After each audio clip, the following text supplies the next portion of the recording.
ETF index mutual funds నేర్చుకుని stock మార్కెట్లో రాణించాలనుకుంటున్నారా? వెంటనే ఈ నెంబర్కి కాల్ చేయండి.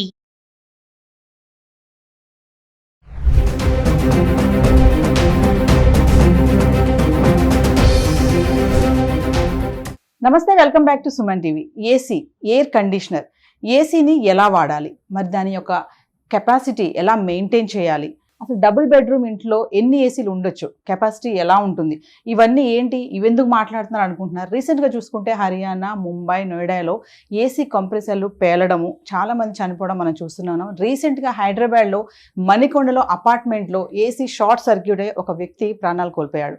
మరి ఏసీని ఎలా వాడాలి, ఎలా వాడుతున్నారు, ఆ క్లీనింగ్ అనేది ఎలాగా, టెంపరేచర్ ఎంతలో పెట్టుకుంటున్నారు, మరి చాలా వేడిగా ఉంది ఎండాకాలం కదా అని చెప్పి 16-17లో పెడుతున్నారేమో, జాగ్రత్త. మరి ఈరోజు ఒక్కసారి ఏసీని ఎలా వాడాలి, ఎలా మెయింటైన్ చేయాలి, ఆ కెపాసిటీ ఏంటి, ఇవన్నీ కూడా మీకందరికి తెలియచేయడానికి మణికంఠ గారు ఏసీ టెక్నీషియన్ మనతో పాటు ఉన్నారు. డెమో కూడా మీకు చేసి చూపిస్తాము. ఈ వీడియో ఎక్కడ కూడా పాజ్ చేయకుండా స్టార్టింగ్ నుంచి ఎండింగ్ వరకు చూడండి.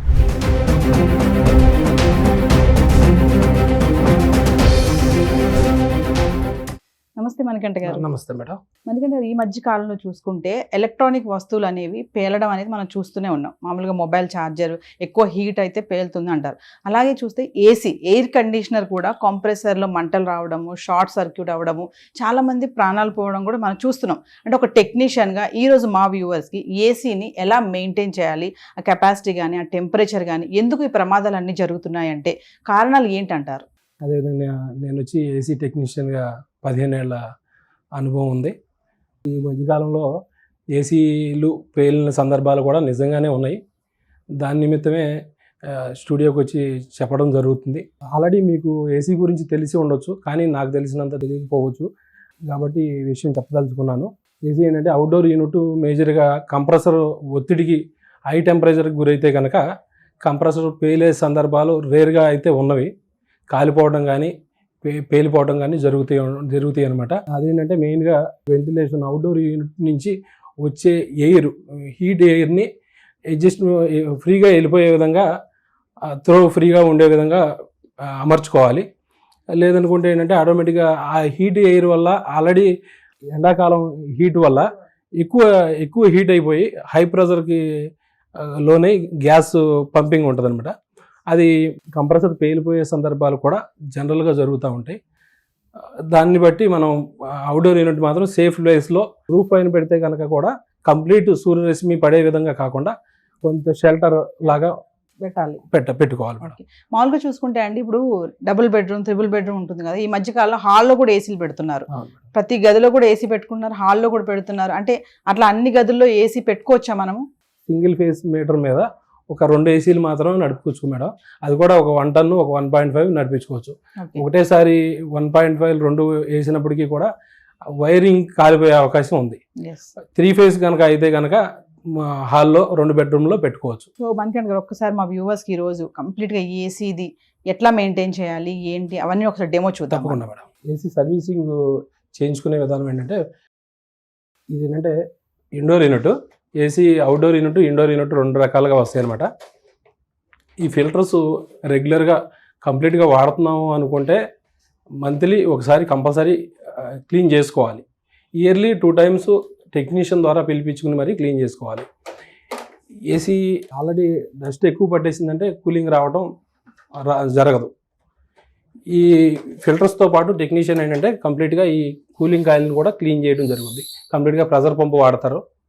ప్రెజర్ పంపు వాడి పూర్తిగా క్లీన్ చేసినప్పుడు ఏంటంటే క్లియర్గా ఎక్కువ కూలింగ్ రావడం జరుగుద్ది. అదేవిధంగా కంప్రెసర్లో కూడా ఇక్కడ కూలింగ్ కాయిల్ ఏ విధంగా ఉంటుందో అక్కడ రేడియేటర్ కాయిల్ ఉంటుంది. ఆ రేడియేటర్ కాయిల్ కూడా ప్రెజర్ పంపుతో కంపల్సరీ క్లీన్ చేసుకోవాలి. లేకపోతే ఏంటంటే డస్ట్ ఎక్కువ జామ్ అయిపోవడం వల్ల దాని నిమిత్తం కంప్రెసర్కి లోడు ఏర్పడుద్ది. ప్రెజర్ పెరిగి పేలే సందర్భాలు కూడా ఉంటాయి మేడం. గ్యాస్ తగ్గినా కూడా హై ప్రెషర్ లోన్ అవుద్ది కంప్రెసర్ అనమాట. హీట్ ఎక్కువ ఇదైపోయి కంపల్సరీ పేలే సందర్భాలు ఉంటాయి. రూమ్ కెపాసిటీని బట్టే ఏసీ పెట్టుకోవాలి. ఒక చిన్న ఏసీని తీసుకుని పెద్ద హాల్లో బిగించేసారనుకోండి, దాని నిమిత్తం నడిచి ఎక్కువసేపు దాన్ని మొయ్యలేని భారం వేయటం వల్ల కంప్రెసర్ మీద ఒత్తిడి గురై ఫెయిల్ అయ్యే ఛాన్సెస్ ఉన్నాయి. అందువల్ల రూమ్ సైజుని బట్టే ఏసీ నిర్ధారించుకోవాలి. ఒక 100 ఎస్ఎఫ్టీకి 1 టన్ తీసుకోవాలి, 150 ఎస్ఎఫ్టీకి 1.5 తీసుకోవాలి. ఈ విధంగా ప్రతిదీ క్యాలిక్యులేటెడ్గా రూమ్ సైజుని బట్టే చేసుకోవాలి మేడం. మణికంఠ గారు, ఇప్పుడు షార్ట్ సర్క్యూట్ అయింది కదా మన మణికొండల అపార్ట్మెంట్ లో, అవును మేడం. ఎందుకు ఏసీ షార్ట్ సర్క్యూట్ ఎందుకు అవుతుంది అసలు? ఆల్రెడీ ఏసీ షార్ట్ సర్క్యూట్ ఏంటంటే మెయిన్గా కంప్రెసర్ ఒత్తిడికి లోనైనప్పుడు యామ్స్ ఎక్కువ తీసుకోవడం తక్కువ తీసుకోవడం జరుగుతూ ఉంటుంది మేడం. పవర్ తక్కువ వచ్చినా ఎక్కువ వచ్చినా ఆ సందర్భాలు ఉంటాయి. అదేవిధంగా వైరింగ్ కనుక సరిగా లేకపోతే వైర్ కాలిపోయే ఛాన్సెస్ చాలా ఎక్కువ ఉన్నాయి. ఆల్రెడీ షిఫ్టింగ్ అయిన సందర్భాలు కూడా ఉంటాయి. ఏసీలు వేరే ఇంటి నుంచి వేరే ఇంటికి మార్చుకున్నప్పుడు కూడా ఆ ఇంట్లో సరైన వైరింగ్ ఉండకపోవచ్చు. అది ఎలక్ట్రీషియన్ ద్వారా చెక్ చేయించుకుని 4 స్క్వేర్ mm ఉందో లేదో గమనించుకుని దాని నిమిత్తమే ఏసీ బిగించుకోవాలా లేదని చూసుకోవాలి. లేదు నిజంగా పవర్ పాయింట్ కనుక సరి లేకపోతే కంపల్సరీ పవర్ పాయింట్ సరి చేసుకున్న తర్వాతే ఏసీని ఇన్స్టాల్ చేసుకోవాలి.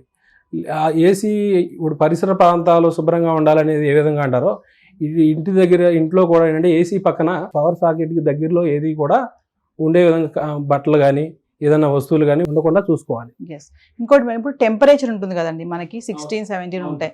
చాలా మంది 17, 18 పెడతా ఉంటారు.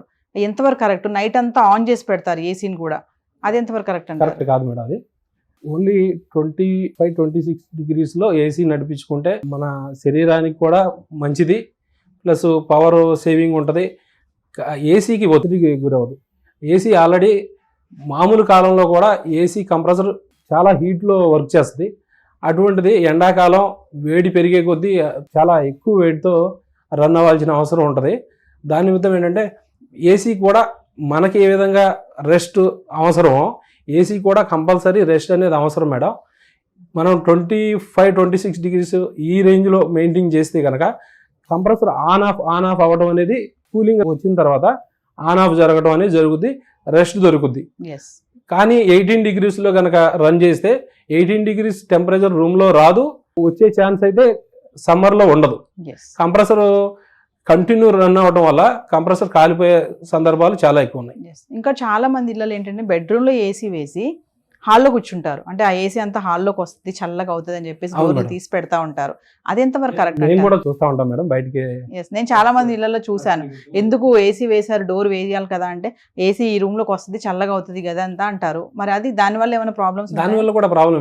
మన కెపాసిటీని బట్టి, మన రూమ్ కెపాసిటీని బట్టి ఏసీ పెట్టుకోవాలి. కానీ మనం ఒక రూమ్లో పెట్టి ఇంకో రూమ్లోకి వచ్చే అంత టైం నడిపించాలంటే కంప్రెసర్ మీద ఒత్తిడి పెరుగుద్ది. ఒత్తిడి పెరిగిందంటే ఆటోమేటిక్గా వైర్స్ హార్డ్ అయిపోతాయి. కరెంట్ వైర్స్ ఏదైతే ఉన్నాయో అవి హార్డ్ అయిపోవడం, షార్ట్ సర్క్యూట్ అవ్వడం అనేది జరిగే సందర్భాలు చాలా చోట్ల ఉన్నాయి మేడం. నార్మల్గా ఎంత టెంపరేచర్లో మనం మెయింటైన్ చేయాలండి ఏసీని? 24 to 26 టెంపరేచర్ సరిపోద్ది మేడం. బాడీకి 100% 24, 26 సరిపోద్ది. ఏసీ వేసుకుని దుప్పటి కప్పుకోవాల్సిన అవసరం ఉండదు. అమ్మో, మీరు 24, 26 అంటున్నారు. చాలా మంది మరి 19, 20లో పెట్టుకుని దుప్పట్లు కప్పుకొని రగ్గులు కప్పుకొని పడుకుంటారు. పెడతారు మేడం, కానీ 18 degrees నిజంగా రాదు. మీరు 18 degrees పెట్టినా 24 degrees పెట్టినా ఏసీ నుంచి వచ్చే ఫ్లో ఏదైతే ఉందో అదే విధంగా ఉంటుంది. సేమ్ 18 degrees పెట్టినా 24. కానీ 18 degrees పెట్టడం వల్ల ఏంటంటే 18 degrees వచ్చే వరకు, రూమ్లో వచ్చే వరకు అవుట్డోర్ యూనిట్, మనకు కనపడని అవుట్డోర్ యూనిట్ నడుస్తూనే ఉంటుంది. నడుస్తూ ఉండటం వల్ల ఆటోమేటిక్గా మీకు పవర్ బిల్లు ఎక్కువ అయిపోద్ది. అదేవిధంగా మనకి బాడీలో కూడా ఇబ్బందులు ఎదురవుతాయి. ఇంకా చాలా మంది ఇన్వర్టర్ తో ఏసీ పెట్టుకుంటారు, స్టెబిలైజర్ అంటారు కదండి, వీటి గురించి ఒకసారి. స్టెబిలైజర్ కంపల్సరీ కావాలి మేడం. ఇప్పుడు వచ్చేవన్నీ కూడా ఇన్వర్టర్ ఏసీలు.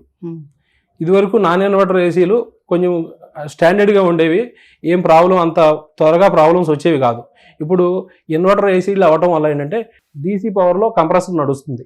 ఇదివరకు 220 పవర్లో కంప్రెసర్ నడిస్తే 220 పవర్లో నడిస్తే ఇప్పుడు డీసీ పవర్లో కన్వర్ట్ అయ్యి డీసీ పవర్ ద్వారా అంటే పీసీబీ మీద కంప్రెసర్ నడవడం జరుగుతుంది మేడం. పీసీబీలు ఏంటంటే సున్నితం, చాలా సున్నితం కాబట్టి పీసీబీలు కాలిపోయే సందర్భాలు చాలా ఉన్నాయి పవర్ అప్ అండ్ డౌన్ వల్ల. కంపల్సరీ స్టెబిలైజర్ అయితే రిక్వైర్డ్ ఉంటుంది మేడం, కానీ నాట్ రిక్వైర్డ్ అని రాస్తారు. అయినప్పటికీ దాని పనితనం వేరు, స్టెబిలైజర్ పనితనం వేరు మేడం. ఇన్వర్టర్ మీద ఏసీలు నడపకూడదు మేడం. ఏసీలు నడపడం వల్ల షార్ట్ సర్క్యూట్ అయ్యే ప్రమాదాలు చాలా ఉన్నాయి. స్మాల్గా రీసెంట్గా చూసుకుంటే షార్ట్ సర్క్యూట్ ఒకటి, కంప్రెసర్ పేలడం అనేది, ఏసీలు పేలడం అనేది ఇది కొంచెం వింతగానే అనిపిస్తుంది చాలా మందికి. మరొక్కసారి ఫైనల్గా మా వ్యూవర్స్ కోసం అండి, ఎంత టెంపరేచర్లో మెయింటైన్ చేయాలి, ఏంటి క్లీనింగ్ సెక్షన్, సర్వీసింగ్ ఎప్పుడెప్పుడు చేయించుకోవాలి, ఇవన్నీ ఒకసారి. సర్వీసింగ్ వచ్చి మేడం రెగ్యులర్గా వాడే విధంగా ఉంటే కనుక వాళ్ళుగా ఫిల్టర్స్ అయితే టెక్నీషియన్ వచ్చినప్పుడు చూపిస్తాడు. ఓన్లీ ఈ ఫిల్టర్స్ క్లీనింగ్ చేసి కూడా మీరు అంటే కూలింగ్ తగ్గింది అనిపిస్తే కనుక ఫిల్టర్స్ క్లీన్ చేసుకుని మీరు వాడుకోవచ్చు. అదేవిధంగా మినిమం 6 monthsకి కంపల్సరీ టెక్నీషియన్ పిలిపించి outdoor unit, indoor unit compulsory cleaning అయితే మస్ట్ అండ్ షుడ్ మేడం. ఖచ్చితంగా సర్వీసింగ్ చేయించుకోవాలి. చాలా మంది ఇంట్లో వాళ్ళే కూడా క్లీన్ చేసేసుకుంటారు కదా, మాకు తెలుసులే అనేసి. అది ఎంతవరకు కరెక్ట్ అంటారు? అంటే మేడం ఓన్లీ కొంతవరకు మాత్రమే చేయగలుగుతారు. కనీసం 6 months కాకపోతే 1 yearకి ఒక్కసారైనా కంపల్సరీ టెక్నీషియన్ పిలిపించి గ్యాస్ ఏ విధంగా ఉంది, గ్యాస్ లీకేజ్ ఏదైనా ఉందా, సర్వీస్ రిక్వైర్మెంట్, అవుట్డోర్ ఎంతవరకు డస్ట్ ఉన్నదంతా తీసేయడానికి టెక్నీషియన్కి తెలుస్తుంది మేడం. వీళ్ళకి తెలియదు. అందులో పవర్ ఆపకుండా పనిచేస్తే ప్రాణాలకే ప్రమాదం రావచ్చు. మణికంఠ గారు, మామూలుగా అసలు ఏసీ కూలింగ్ ఎలా అవుతుంది? ఏం లేదు మేడం, ఏసీలో రిఫ్రిజిరెంట్ నింపడం జరుగుద్ది. గ్యాస్ R32 గ్యాస్ అనేది నింపడం జరుగుద్ది. ఆ గ్యాస్ కంప్రెసర్లో ఛార్జ్ చేయటం వల్ల కంప్రెసర్ పిస్టన్ వైండింగ్ ఉంటుంది. దాన్ని సర్క్యులేట్ చేసి ప్రెజర్తో పైపుల్లోకి నింపడం ద్వారా కూలింగ్ అనేది ఏర్పడుతుంది మేడం. అది ఇండోర్ దగ్గరికి వస్తుంది. ఆ కూలింగ్ ఇండోర్ నుంచి ఇక్కడ ఫ్యాన్ ద్వారా బయటికి రావడం జరుగుతుంది మేడం. అదేవిధంగా గ్యాస్ లీక్ ఉన్నప్పటికీ కూడా ప్రమాదాలు జరిగే అవకాశం ఉంది మేడం. ఈ గ్యాస్ కూడా కొంచెం ఫ్లేమబులే. కమింగ్ టు పవర్ కెపాసిటీ అండి, పవర్ కెపాసిటీ ఎలా ఉండాలి? ఏసీకి ఏంటంటే ఆటోమేటిక్గా కంపల్సరీ ఎంసీబీలు బిగించుకోవాల్సిన అవసరం ఉంటుంది మేడం. ఓన్లీ ప్లగ్ ఉంది, ప్లగ్లో పెట్టేసేసి ఆన్ చేసే విధంగా కాకుండా డబల్ పోల్ ఎంసీబీ ఉంటే ఏంటంటే న్యూట్రల్ కూడా కంట్రోల్ అవుద్ది. ఫేసు న్యూట్రల్ 2 కంట్రోల్ అవ్వడం వల్ల 2 ఒకటేసారి ఆన్ చేస్తారు, 2 ఒకటేసారి ఆఫ్ చేసుకుంటారు. లేదు అనుకుంటే ఆఫ్ చేసి ఉన్నప్పటికీ సింగిల్ పోల్ ఎంసీబీ అయితే కనుక ఆఫ్ చేసి ఉన్నప్పటికీ కూడా న్యూట్రల్ నుంచి కూడా పవర్ వచ్చిన సందర్భాలు ఉన్నాయి.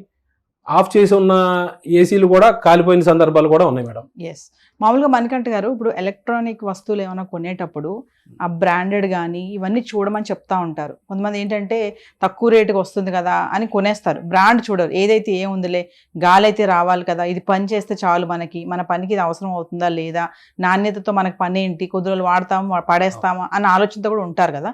అంటే బ్రాండ్ తీసుకోవాలి, ఎలక్ట్రానిక్ వస్తువులు ఏ పడితే అవి కొనేయచ్చు అంటే ఒక టెక్నీషియన్గా మీరు ఏం చెప్తారు? లేదు మేడం, ఏ పడితే అవి కొనేసుకుంటే అది చాలా ప్రాణ నష్టం దాకా తీసుకెళ్లే ఇది విధానం ఉంది.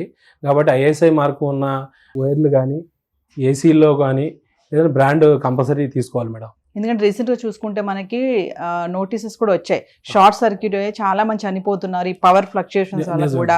ఇంట్లో కూడా ఒక్కొక్కసారి పవర్ ఫ్లక్చుయేట్ అవుతూ ఉంటుంది, ట్రిమ్ అయిపోతూ ఉంటుంది కదా, ఇవెందుకు ఎందుకు జరుగుతాయి అంటారు? జాయింట్స్ లేకుండా చూసుకోవాలి మేడం. ఏదైనా ఏసీ కావచ్చు, ఏదైనా మేజర్ ఐటమ్స్ ఎక్కువ జాయింట్స్ ద్వారా వైర్ని రన్ చేస్తే ఆ జాయింట్ కొన్నాళ్ళకి ఊడిపోయి షార్ట్ సర్క్యూట్ అవుతుంది మేడం. అక్కడ ఏదైనా క్లాత్ కానీ కవర్స్ కానీ ఏదైనా ఉన్నాయంటే చాలా ప్రమాదం జరిగే అవకాశం ఉంది. ఇంకా ఫైనల్గా చూసుకుంటా అండి, ఎర్తింగ్ అంటారు కదా, అంటే ఎర్తింగ్ అనేది ఉంటే ఈ షార్ట్ సర్క్యూట్ అనేవి తగ్గొచ్చు అని అంటారా? Earthing compulsory madam. ఎర్తింగ్ అనేది ప్రాపర్ కంపల్సరీ ఉండాలి ప్రతి ఇంటికి. ఏసీకి, గ్లేజర్కి, అదేవిధంగా వాషింగ్ మిషన్కి, పెద్ద పెద్ద ఐటమ్స్ అన్నిటికీ కూడా ఎర్తింగ్ కంపల్సరీ మేడం. కానీ తెలిసినా కూడా చాలా మంది ఈ ఎర్తింగ్ అనేది ప్రతి ఇళ్లలో మనం చూస్తున్నామా అంటే, మీరు చాలా హౌసెస్ విజిట్ చేస్తూ ఉంటారు టెక్నీషియన్ కాబట్టి రిపేర్ చేయడానికి వెళ్ళినప్పుడు, మరి ఎర్తింగ్ లేని ఇల్లు చాలా చూసే ఉంటారు. ఏంటంటే అవగాహన లేక అంటారా, లేకపోతే సమస్య వచ్చినప్పుడు చూసుకుందాంలే అన్న ఆలోచన అంటారా? అదే కదా మేడం, మీరు చెప్పినట్టు సమస్య వచ్చినప్పుడు చూసుకుందాం అని అనుకుంటారు. ఇది పెద్ద సమస్య కాదు అనే విధంగా ఫీల్ అవుతారు. అందులో ఇళ్ళు మారే విధానం ఇవి ఉంటాయి కదా, అయినప్పటికీ కూడా ఎర్తింగ్ ప్రాపర్గా లేకపోతే చాలా ప్రమాదాలకు గురవుతారు, ఇబ్బంది జరిగే అవకాశం ఉంది.